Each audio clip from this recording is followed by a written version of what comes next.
አስክሬን ይዘው ከሚሄዱ ሰዎች ውጭ ያላችሁ በዚህ እንድትጠብቁ አደራችንን እናስተላልፋለን።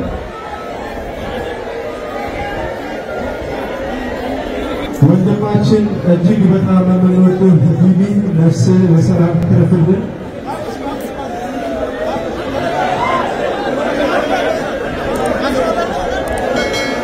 እንዲሁ ተብሏልና ወንድማችን ወንዴ ነፍስ በሰላም ትረፍልን። እሺ ሌሎቻችሁ አትሄዱ፣ ቦታው ስፍራው እጅግ በጣም ስለሚጨናነቅ። እሺ ወንድማችን ሚና አስክሬን በሰላም ተረፈልን። በጣም እጅግ አድርገን የምንወዳቸው የቤተክርስቲያናችን ተላላኪዎች፣ ታዛዦች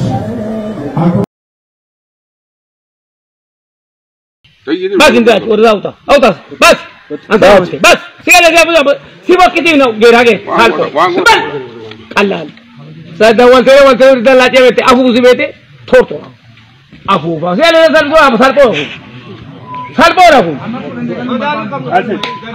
انجيرات ملكي كيس سالبورا كويس كويس سالكو قلال نما ادامينو أدامينو أجيبك ما سرافي كبتورا إرابس أبادو سالبيسا الله فيلمان جاء ولا بيانو لدي كم كابن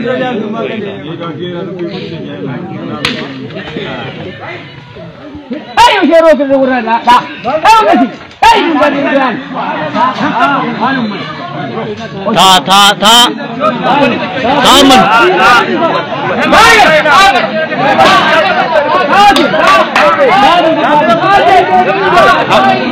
أنا أنتكم كينا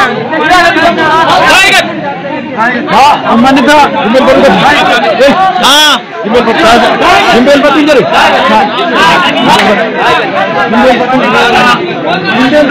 جمل برضه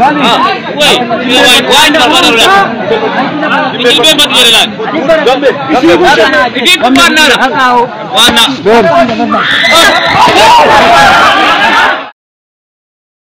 Bitootessa shanii hamma saddeetitti qopheessitee waan jirtuuf sagantaa kana irratti argamtanii akkasin hirmaattan isin afeeruudhaafan gara keessan dhufe. Egaa sagantaa kana irratti wangeelli mootummaa Kiristoos lallabama, warra dhukkubsataniif in kadhatama, sagalee raajiitiin namoonni in jajjabeeffamu, warri hidhaa qaban waanjoo du'aa, waanjoo dhukkubaa, waanjoo abaarsaa jala kan jiran hundinuu bilisa ba'u.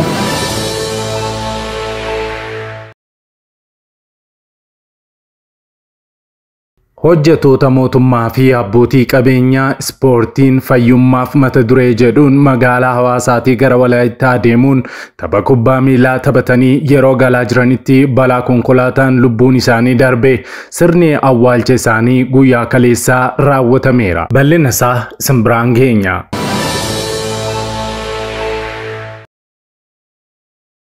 Intalli pirezidaantichaa abbaa manaa akka argattuuf ifatti waaqayyoon kadhatameef. Pirezidaantii biyya Afrikaa ollaa Itoophiyaa tokko kan ta'an intalli isaanii abbaa manaa akka argattuuf kadhannaan godhamuun isaatti namoota baay'ee guggumsiiseera. Baay'oolee ammoo raajeffachiiseera. Intalli pirezidaantii kun eenyu, sababa maaliitiif kana godhan, kanallee bal'ina isaa isin biraan geenya.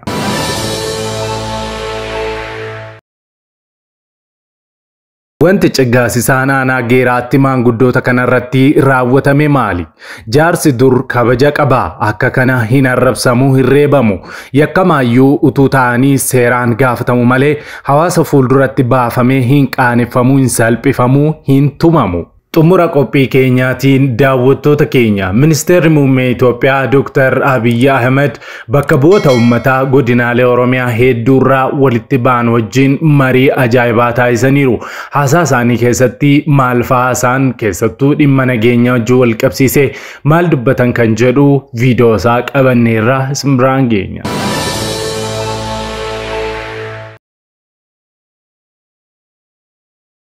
Nagaa fi araarri Kiristoos bakka jirtanitti hunduma keessaniif haa baay'atu. Akkam jirtu daawwattoota Kiristiyaan Miidiyaa. Odeessa wayitaawaa yeroo kanaaf isiniif qindeeffannee isin biraan ga'uuf qabannee dhiyaanneerra hamma xumura qophii keenyaatti nu wajjin turaan affeerraa keenya. Yeroo jalqabaaf gara chaanaalii keenyaatti kan dabalamtan subscribe gochuudhaan mallattoo beelii sana fuulduratti isinii ba'u saala tokko gadi tuquun ol kan jettu irra kaawwachuudhaan akkasumas like gochuudhaan yaada keessan ammoo saanduqa yaadaa keessatti nuuf barreessuu hin dagatina. Share gochuudhaanis guddina chaanaalii keenyaa keessatti gahee keessan baasiniin jecha karaa fuula websaayitii keenyaa odeeffannoowwan kiristiyaanaa dabalataa barreeffamaa afaan beektan afaan oromootiin akka isin naqqabuuf koomentii jalqabaarra liinkii isinii keenya jiru sana gadi tuquun achiinis maatii taasiniin jenna. Kallattiidhaan gara qophii keenyaatti wal wajjiin hadabarru.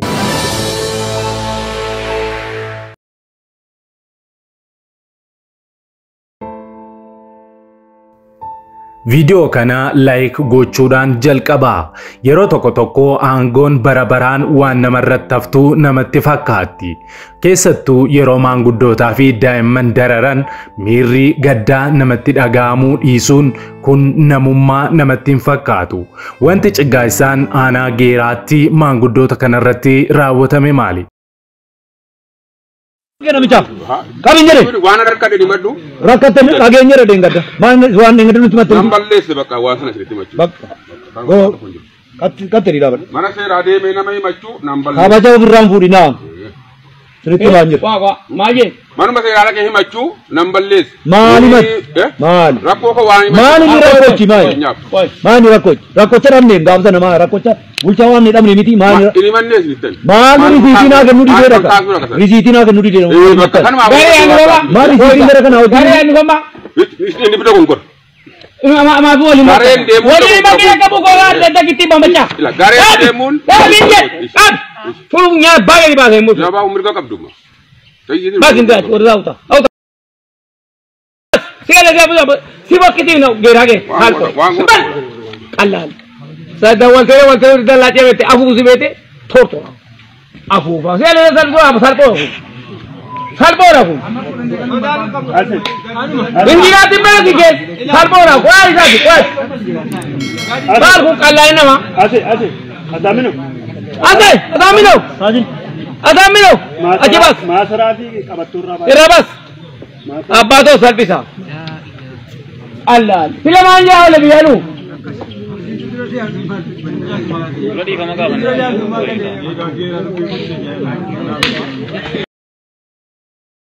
Ayo shero ke urang dah. Ayo kasi. Ayo berikan.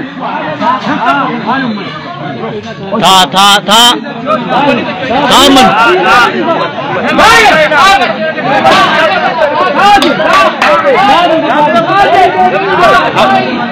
Anam tu pun kaina.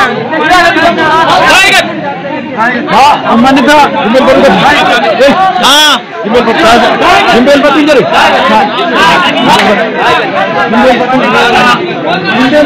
Himbel pati.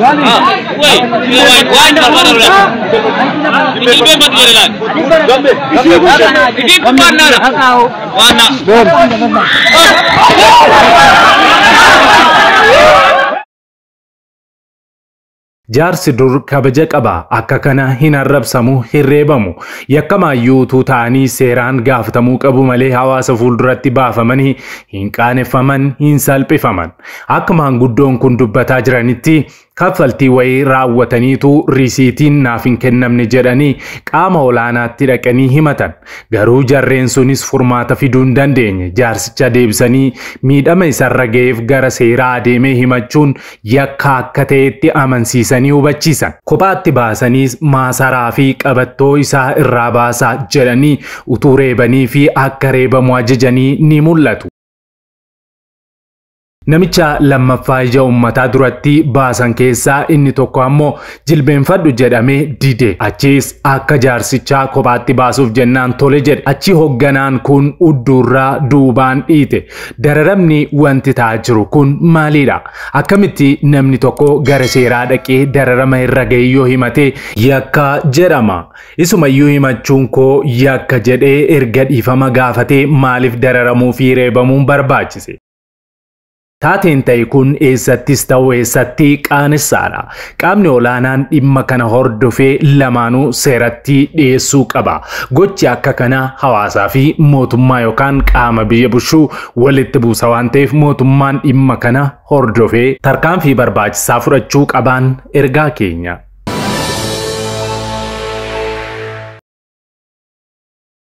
Hojjettoota mootummaa fi abbootii qabeenyaa ispoortiin fayyummaaf mata duree jedhuun magaalaa Hawaasaatii gara Walaayittaa deemuun tapha kubbaa miilaa taphatanii yeroo galaa jiran balaa konkolaataan lubbuu isaanii dhabanii sirni awwaalcha isaanii guyyaa kaleessaa raawwatameera. Tibbana balaan konkolaataa akka malee dabaluu irra darbee miidhaa ciggaasisaa argaa fi dhagaa jirra. Guyyaa dheengaddaa ganama yeroo manaa ba'an fuula ifaa fi fayyaa guutuudhaan namni tokkollee tu'inafin ciree isaanii nyaatanii maatii isaanii biraa ba'an. Achis tapha dorgommii michoomaa qabaniif konkolaataa isaaniitiin gara iddoo affeeramanitti malan. Yeroo garasitti imalaa turan sodaa balaan akkanaa ni uumama jedhu tasa hin qaban turan. Hundumtuu taphattoota qoosaa miira olaantummaa fi injifannoon burraaqaa haasaa adeemaa turan. Yeroo tapha isaanii fixanii deebi'anii sa'aatii muraasaaf fuula isaaniirraa miira kolfaa fi gammachuutu dubbifama ture. Suuraan isin argaa jirtan utuu kolfanii baasii keessatti mul'atan kun balaan kun utuu hin uumamin daqiiqaa 30 dura kan ka'anii fi suuraa isaanii isa dhumaadha. Isaanis gara magaalaa Hawaasaa dhufanii boqochuuf baay'ee muddamanii turan. Garuu milkaa isaanii hin jenne magaalaan Hawaasaa gadda uffataa oolte. Balaan konkolaataa cigaa isaanii uumame. Hojjettoota mootummaa fi abbootii qabeenyaa keessaa kan walitti babba'an taphattoonni kubbaa miilaa 11 yookaan kilabii tokko guutummaan balaa kanaan boqote.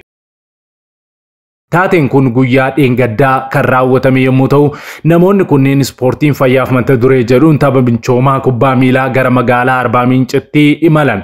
Achis tapha isaanii xumuranii gara magaalaa Hawaasaatti deebi'aa jiranii magaalaa Walaayittaa aanaa Diguunaa Faanguu Koishaa ganda zoongaatti jawweensee fi qabatee isaan eege. Walumaa galatti namoota konkolaaticha keessa turan 27 keessaa konkolaachisicha dabalatee namoonni 11 yoo boqotan 13 ammoo balaa cimaan irra ga'uun ibsameera. Namoonni 3 ammoo balaa salphaan yoo isaan irra ga'u hamtuu ergamaa dukkanaatiin kan saaxilaman yookaan kan haamaman namoota 11dha.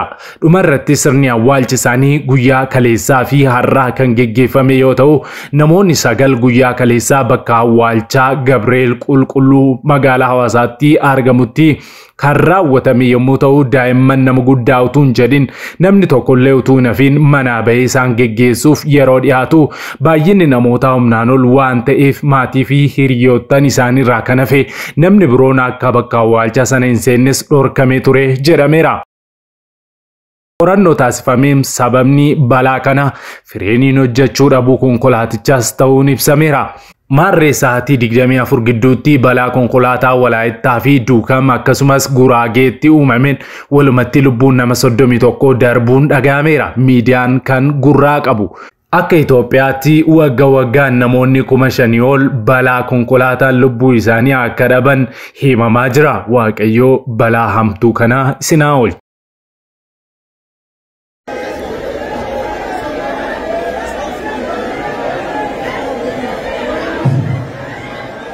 አስክሬን ይዞ ከሚሄዱ ሰዎች ውጭ ያላችሁ በዚህ ብትጠብቁ አደራ ጭምር እናስተላልፋለን።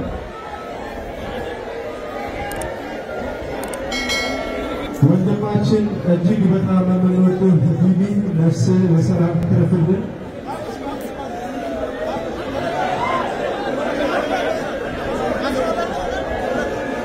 እንዲሁ ተብሏልና ወንድማችን ወንዴ ነፍስ በሰላም ትረፍልን። እሺ ሌሎቻችሁ ባትሄዱ ቦታ ተናለቅ። እሺ ወንድማችን ሚና አስክሬን በሰላም ተረፍልን። በጣም እጅግ አድርገን እንወዳችሁ የቤተክርስቲያናችን ተላላኪዎች፣ ታዛዦች፣ አክባሪዎቻችን የነበሩ ወንድሞቻችን ናቸው። እጅግ በጣም ቤተክርስቲያን አዝናለች። ሐዋሳ ከተማችን እጅግ በጣም አዝናለች። ለሐዘንተኛ ቤተሰቦች ቤተክርስቲያን መጽናናትን ትመኛለች። እግዚአብሔር ይስጥልን።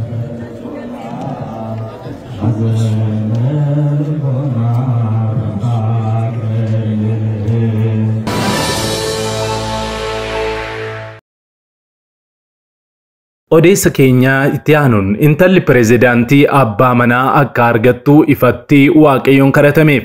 Pireezidaantiin biyya Afrikaa ollaa Itoophiyaa, pireezidaantiin biyya Keeniyaa intalli Wiiliyaam Ruutoo jechuudha. Ifatti abbaa manaan barbaadaa waaqayyoon naaf kadhadhaa jechuudhaan ergaa ishee dhaamte.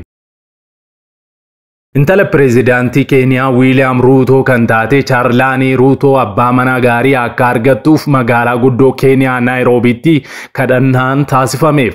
Kadhannaa sagantaa sanbata duraaf sanbata guddaa darbe adeemsifame kanarratti hojjetaan wangeelaa lammii Ameerikaa guddichi Beeniin irratti argamuun tajaajilaniiru. Sagantaa kanarratti pireezidaantiin Keeniyaa Wiiliyaam Ruutoo haadha manaa isaanii wajjin akkasumas itti aanaan pireezidaantii Keeniyaa Raagaatii Gaachuugaas haadha warraa isaanii wajjin irratti argamu BBC'n himee jira. Wangeelaawwi Beeniin akkuma tajaajila jalqabaniin hundumti keessanuu waan akka irratti isiniif kadhatamu barbaadan natti himaa jechuudhaan gaafatan. Intalli pireezidaantii Keeniyaa Chaarlaanii Ruutoo ammoo abbaa manaa argachuu akka barbaaddu sitti himatte.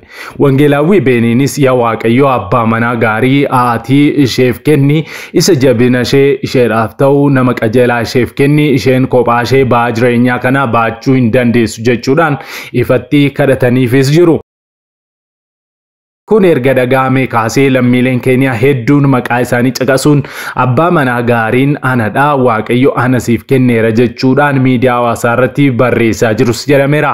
Gocha kanarratti namoonni hedduun gocha sirrii hin taane jedhanii yeroo qeeqan, namoonni gariin ammoo mucayyittiin fedhii ishee gaafannaan waan barbaaddu himattee kun dinqii ta'uun qabu cubbuus qaanessaas miti jedhanii jiru. Gabaasni kan Al-Aayinidha.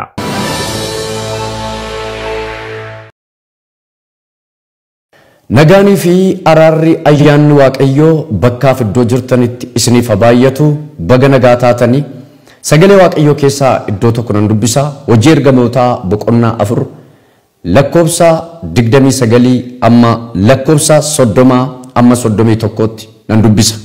Maqaa Yesuus hojjetaa keessa qulqulluutiin dhukkubsatoota fayyisuudhaaf milikkitaaf dinqii garaagaraa gochuudhaaf harka kee diriirsi jedhan. Isaan kadhata kana afaanii fixuuniif iddoon isaan itti walitti qabaman socho'uun wal faana ta'e. Hundumti isaanii afura qulqulluudhaan guutamanii dubbii waaqayyoo ija jabummaadhaan dubbachaa turan jedha. Irra deebi'ee nagaan isiniif haa ta'u baga nagaa taatanii fuula keessanitti kanan dhiyaadhee oduu gammachiisaa addaa qabadheen fuula keessan dhufe. Innis waldaan ifa fayyina addunyaa yookaan TV'n ifa fayyinaa fi waldaan maganaanyaa dinkwaan magaalaa Ambootti argamtu wajjin wal ta'uudhaan konferensii afuuraa guddaa bitootessa 5 hamma 8 sagantaa kana irratti argamtanii akkasin hirmaattan isin afeeruudhaafan gara keessan dhufe. Egaa sagantaa kana irratti wangeelli mootummaa Kiristoos lallabama, warra dhukkubsataniif in kadhatama, sagalee raajiitiin namoonni jajjabeeffamu, warri hidhaa qaban waanjoo du'aa, waanjoo dhukkubaa, waanjoo abaarsaa jala kan jiran hundinuu bilisa ba'u. Sagantaa kana irratti argamtanii akkasin hirmaattan keessumaa amantoonni akkasumas warri gooftaa qabdan, warri gooftaa hin qabne magaalaa Ambootti argamtaniif naannoo ishee kan jirtan hundumtiyyuu sagantaa kana irratti wal afeeruudhaan akkasin argamtan jaalala waaqayyootiinan isin afeera jechuudha. Egaa sagantaa kana irratti ulfinni waaqayyoo akka addaa akka ajaa'ibaatti hin argama. Sagantaa kana irratti argama, ulfinni waaqayyoo hin argama. Namoonni bara dheeraa utuu hin eebbifamin turtan eebba keessan hin fudhattu irratti argamaan isiniin jedha. Waaqayyo bara keessan jireenya keessan haa eebbisu. Sagantaa kana waaqayyo bara namootaa waaqayyo akka qulleessu nan kadhadha. Galanni ulfinni siif haa ta'u. Waan haaraa goota, waan ati gootu hundinuu sirriidha. Sagantaa kana irratti gufuu ta'uu kan barbaadu maqaa Yesuusiin hidheera. Bara keenya irratti sagantaa keenya irratti hojjechuudhaaf kan ba'e humna dhiiga Yesuus Kiristoos nama Naazreetiin kan rukutame haa ta'u. Ulfinni kee haa darbu. Namoonni dhufan haa hiikaman, wanjoon isaanii haa cabu, abaarsi duraa haa ka'u, gufuun haa buqqa'u, qilleensi haa qullaa'u, lafti haa qullaa'u. Maqaa Yesuusiin daandii saba kanaa qulleesseera. Araaraaf ayyaanaan nu milladhu. Maqaa Yesuusiin ameen.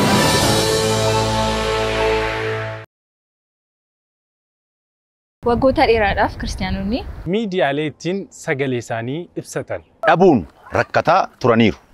Bari'uun waan hin oolleef maarree kunoo Kiristiyaan miidiyaa sagalee nuuf ta'aa jira.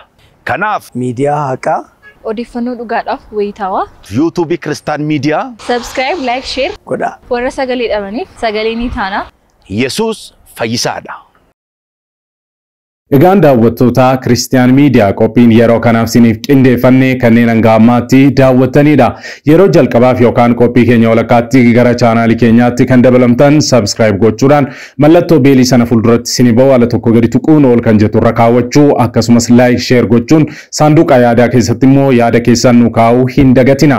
Dabalataan karaa fuula weebsaayitii keenyaa www.christiannewsethiopia.com odeeffannoowwan kiristiyaanummaa afaan beektan afaan oromootiin argachuu hin dagatina isiniin jenna. Liinkii isaa koomentii jalqabaarra isinii keenya. Sa'aatii muraasaa booddee odeeffannoo haaraaf gara biraatiin amma deebinee ol arginutti turtii gaarii isiniif haa ta'u nagaan tura.